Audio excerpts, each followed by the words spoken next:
Hey everyone, Dr. Zio here again, and today we're here to talk about Power Rangers Dino Fury Season 2, Episode 6, Jam Session. So this one, first off, of course, we're going to do a summary, likes, dislikes, question of the week, or conclusion, then question of the week, and then we'll go and wrap up the video. For this one, this is a hobby-focused episode, one that I enjoyed a lot. The episode opens up here at Area 62. Like, again, we seem to be opening up here a lot as we start to get more into, what Santura. We're getting more into Santura and Void Knight territory. But this one opens up at Area 62. Santura is in her little room. She has a Sporix in her hand. So she's kind of looking at it, right? And then Void Knight walks in and is like, yo, what are you doing? What's going on here? And she asks him, why am I still cooped up in here? What's going on? And Void Knight responds that she's still cooped up in there because, the monsters out there, the Sporix beasts and the monsters he's created will harm her. They respect power, so he keeps on his suit because his suit gives him power, right? He uses it to keep them in control. As we saw in the previous episode, Santora said that, she was in a weak state. So it makes sense that he doesn't want her to be out there. Additionally, if she's in a weak state, they might use her as leverage to gain over Void Knight and then try to, battle for the leadership or, overthrow him in some way, shape, or form. So I get his reasoning here. I think it's pretty sound logic there. But yeah, he just Void Knight, my man, he just wants to go home. That is all he wants to do. Meanwhile, Santora is still talking about this revenge mess. Going to move on. That was all last episode. But no, Santora is very much about her vengeance. She says that, they can use the power of the Sporix to get their vengeance. And Void Knight's like, hey, no. That's not what we're going to do here. That is not the name of this show. That's not the name of my plot line. We're going to take this Sporix. I'm going to take this. We're going to take it outside. I'm going to put it back in the machine, and that'll be that. So he does just that. But before he can put the Sporix back in the machine, it reactivates. So it reactivates itself, and then we get Doomsnake. It's nice to see that Doomsnake is finally getting his own little episode because last time we got him was in episode 8 of season 1, Unexpected Guest, and he got defeated. Like, the episode opened up in media res where we defeat him at the very start of the episode in Megazord form. So I liked actually getting to see Doomsnake get in action here in this episode, even if he doesn't really do too much. And so after that, we go back to Buzz Blast, and here we have Javi practicing his guitar. And as he's practicing his guitar, who other than Warden Garcia himself walks in, being all angry on Javi. You're irresponsible. You're playing your guitar again. Is this a new instrument? What are you wasting money on, Javi? So, Warden Garcia is still spitting this mess about Javi being irresponsible, and on some level, I get this. I understand it, especially knowing how this episode ends. I get where Warden Garcia is coming from. I went through a similar thing back, when I was a kid, going through sport after sport after sport, wasting my own parents' money and not really knowing what I wanted to do. It's something that can be costly. It honestly is. Although Warden Garcia is definitely going about this in the wrong way. He's not being very supportive of his son, and maybe if he was being more supportive, then that would help Javi figure out what exactly he wants to do with his life. But yeah, that's basically the crux of this conversation. Warden Garcia is saying that Javi is not focused, and to back this up, Warden Garcia is actually carrying a suit or some sort of outfit that Javi is supposed to wear to Warden Garcia's medal ceremony later on that day. I guess Javi forgot it back at the home or at the house, and so Warden Garcia reprimands him, gives him the suit, and says, my warden ceremonies my medal ceremony is at 2 p.m. You know how much this means to me. I expect you to be there. I'm out. So he leaves. Javi continues practicing guitar. Some of the crew members from from the Screaming Zombies. They're a band playing at Buzz Blast at 2 p.m., the same time as Warden Garcia's medal ceremony. So some of the bandmates come over to to tell Javi, like, hey, you're a good player. Meanwhile, the lead singer of the band is an absolute jackass. This dude comes over, starts talking shit about one of the bandmates' spiky hair and all that. And so, the bandmates, they leave.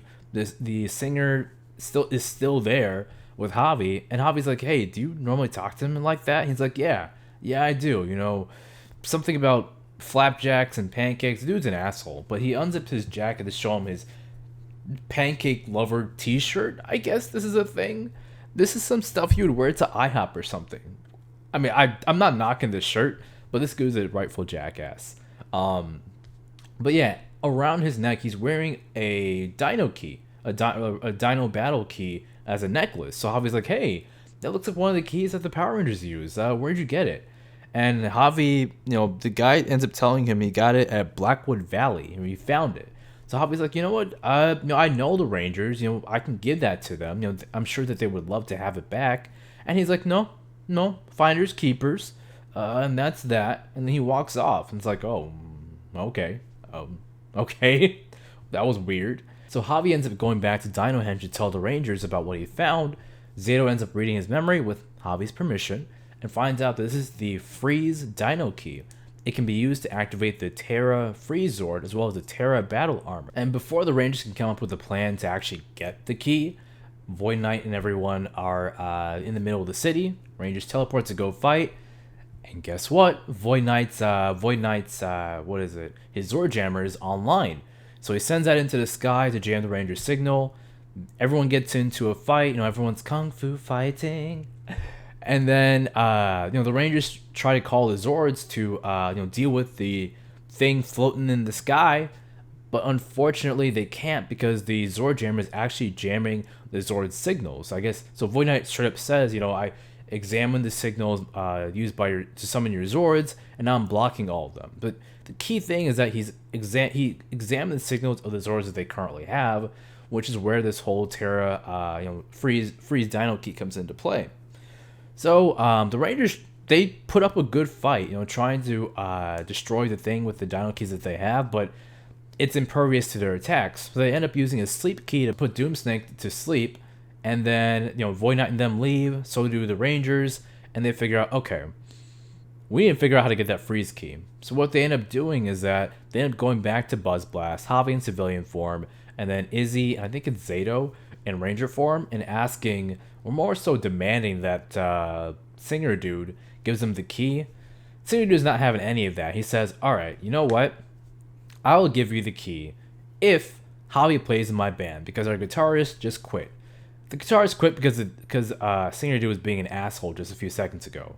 So Javi agrees, but he tells Izzy, "Hey, can you make up an excuse for Dad because I can't be there?" And Izzy's like, "Okay, no, I got your back." So this happens. We go back to Warden Garcia's medal ceremony, and Izzy tells the dad that, "Hey, Javi, something important came up at work, so we can't get to that." So Javi plays the concert. This is actually a pretty good scene. Chance Perez, Javi's actor, he does have a musical background. He does produce his own music and do things like that. So it wouldn't surprise me if he was actually playing the guitar, or if he had some sort of role in coming up with the song for this episode. I'm not sure if the Screaming Zombies are an actual band or not. I'll look them up, and if I find out any information about them, I'll include it in the notes here. But after Warden Garcia's medal ceremony, Izzy is over here watching a video of the performance on her phone, and Warden Garcia ends up seeing this. He understandably takes this as Javi is doing some other shit instead of being here at my thing. So he storms off to Buzz Blast. Back at Buzz Blast, the Rangers, they're over here celebrating. Javi's, they're happy for Javi. So Ian says that your fingers are moving as fast as a whiz snake. And then Zato excitedly explains that it's a Rafcon Predator that has 15 legs. And while he's doing this, Ion just looks at him. He's just so happy to be able to share this information. And it's a great scene. Everyone's facial expressions in that scene are just fantastic. But as they're doing all of this, Warden Garcia storms in. He's like, "Hey, so this is what you've been doing, huh? You can't support me in one of the biggest days of my career." Whoo! And that set my boy off. Javi stood up, said with his whole chest. He said, "Hey man, I don't support you, my man. What about me? I'm your son. You don't support me in my ventures. Like, what is this about?" Like, he straight up calls him a hypocrite, and then he leaves. And the Rangers follow suit, And Warden Garcia is obviously not happy about this, but Jane has Javi's back. She goes up to Warden Garcia, is like, hey, your son, he did a good thing or whatever. His the performance is one of the most viewed videos in Buzz Blast history, and she gives him a tablet to watch the performance. So Warden Garcia watches the performance, and then the Rangers, what is it? The Rangers go get the Terra Freezord, and Mucus had actually been listening in. So because she was listening in while they were talking to Pancake Man or Pancake Singer guy, she ends up telling Void Knight. So all of them meet the Rangers at that spot, and so it's all a battle royale with a pretty good fight scene. Zato and Ion versus Void Knight for a bit. And then Javi uses the the Smash Battle Armor to break the Freezord out of the cliff. Terra Freezord goes off to destroy the Zord Jammer, while Zato uses the Terra Battle Armor to go up against Void Knight, and he puts up a very good fight. He ends up beating Void Knight in that moment, and it was a little bit busy. Just a little bit busy. I didn't really like that. But yeah, it was a good fight. So after that fight, the bad guys retreat. The Rangers go into the Terra Freezord to turn it into Megazord mode. It turns into the the Terra Freezord battle mode, little mode configuration. And that Zord is what they use to destroy that the Zord Jammer. Once the villains actually get back to the base, though, this is where things take a turn for the worst for everyone. Because Mucus notes that, hey, wait a minute, who turned on the machine, the jukebox machine? And Void Knight's panicking at this point, so he goes back, he turns off the machine, goes into the back, and he sees that Santura went back into her little stasis pod, and her skin's cracking and transforming, and then boom, she transforms into Void Queen. She says that she's better than Centaura. She is Void Queen, and she has her own set of powers now. She can levitate things, destroy things, and she has a nice little anime girl cackle that she has, and she's gonna be a problem. But yeah, afterwards, we go back to the Rangers at Buzz Blast, and Warden Garcia pops up again, and he ends up making amends with Javi. Tells him, hey, I'm sorry about not supporting you. I'm gonna be there for you in the future. I'm your father. And Javi decides that playing with the Screaming Vampires was an eye-opening experience, because it let him know that playing music, as a career, that's what he wants to do with his life. And Warden Garcia is like, okay, I'll go ahead and support you in whatever you do, going forward. And that was a nice moment. But yeah, let's go ahead and talk about my likes for this episode. First thing first, I liked Ion and Zato's excited faces while they were explaining what the Whiz Snake was. It was just cute. And then the Rangers were like, and Zayden's like, oh, this isn't the time for that? Oh, okay, I got you. It was fun. It was a nice little Rafconian moment between the bros, and I enjoyed that a lot. Additionally, I really enjoyed Jane standing up for Javi. It's a humanizing moment for Jane, where we usually see her in comedic stuff, and it showed range for the actress. Like, I do enjoy Jane and Jayborg in their comedic moments, but I also like it when they tone things down and give more serious, heartfelt performances. Doomsnake's destruction was also funny. So before the villains have a chance to retreat, Doomsnake's like, alright, it's my time to shine. He goes running toward the Rangers, and Javi, who still has the Packy Smash, or the Smash Battle Armor, he just mollywobs Doomsnake and immediately destroys him. It's just so fast in a somewhat blink and you'll miss it moment that I'm like, yo, Doomsday can't catch a break. He really couldn't catch a break. Like, I hope they bring him back. I honestly hope they bring him back. Because I want this man to have his shine. I really do. Another thing I liked about this episode was that Javi and Mr. Garcia finally had a chance to lay their beef to rest. And I like that heart-to-heart moment they had there where, they squashed their beef, and Gordon Garcia let his son know that, hey, I'm here for you. I'm your father. I'm going to be supportive of you in the future. And it makes me excited to see him, at Javi's events, or, supporting Javi in the same way that he supports Izzy, because him not supporting Javi sucks, sure, but it sucks even harder because we can see that in more immediately, because in the previous episode it was all Izzy and Fern, and he was very supportive about the relationship and them being all cute together for prom. So to go from that to this, where Javi and him are at odds, it's a stark contrast. I like that the fact that these two episodes were paired up against each other. It even helps, with this being available on Netflix. A lot of people were probably binging this, so they probably watched these things back to back, and they got a stronger feel for what happened. And the last thing I want to point out is that the band dude was still a dick, and I appreciate that. I like that the band dude was still a dick. He didn't have any sort of lesson of the week or moment where he learned the error of his ways. It's just like the chick from the episode where they went to the gym, where Izzy and Zeta went to the gym. She was still a dick too.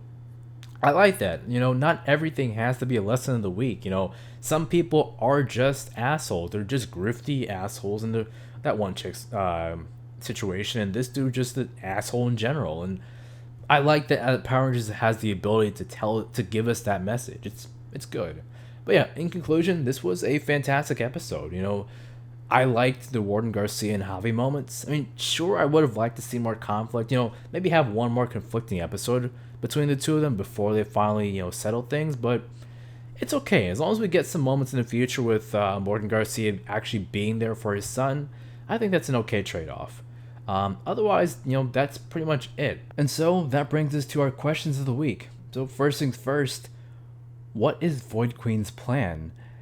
We know that Santura / Void Queen, something happened between her, Void Knight, and the humans, but we don't know exactly what happened. And we know that she wants revenge of some sort, but is that going to take shape as a certain plan, or is it just going to be general destroy the humans, or what exactly is she planning here for the humans? Secondly, how is Void Knight planning on getting through to Void Queen?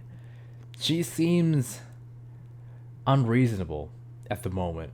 I'm excited to see where exactly this ends up going, because this very much could lead to him employing the Rangers for their assistance and then going from there. Hopefully we do get a happy ending. I kind of like there's a part of me that'd be like, yo, that'd be dope as hell if they end up destroying her because she can't be reasoned with. But at the same time, I understand the optics there. That might domestic violence and all, it's not good. So yeah. Additionally, if this might pose a power struggle, because Void Knight straight up says at the beginning of the episode, the Sporix Beasts, they respect power. They respect his power. If Void Queen ends up being stronger than Void Knight, then that could mean some sort of challenge for the leadership. And if she becomes leader, where do we go from there? Will Void Knight be okay with that? Is she going to boss him around? Will that go to her head? More than, being Void Queen has already gone to her head in the few seconds she's become said person? I mean, yeah, this opens up a whole treasure trove of things that can happen this season, and we're only 6 episodes into a 22-episode season. We've got a lot of ground left.